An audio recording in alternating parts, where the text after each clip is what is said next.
մինչև հոկտեմբերի կեսը որտեղ որ գնացել եմ, ես ինքս հավատում էի, որ հաղթելու ենք։ Ես ինքս որպես հայ, որպես արցախցի հավատում էի, որ հաղթելու ենք, որովհետև այն ինչ ես էի տեսնում, այն բանակը ինչ ես էի տեսնում, հաղթում էր։ Ակնան չհանձնվեց, Քարվաճարը չհանձնվեց, եղնիկներում դաս տվեցին, հաթերքում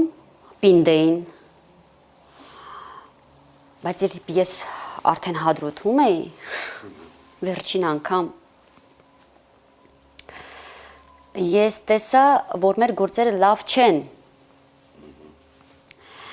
բայց ես չէի կարող պատկերացնել, որ մենք խայտառակ պարտվելու ենք։ Այդ աստիճանի լավ չէ։ Ոչ թե պարտվելու ենք, այլ խայտառակ պարտության թուղթ է ստորագրվելու։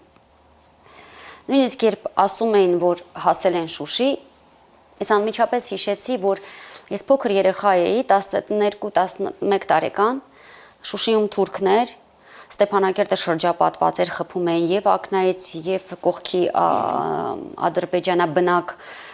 գյուղերից, բայց Ստեփանակերտը կար, դիմադրում էր։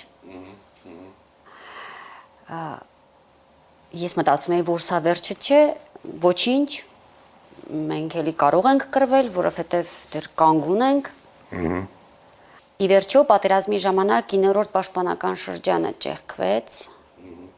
լրիվությամբ, բայց 4-րդը մնաց,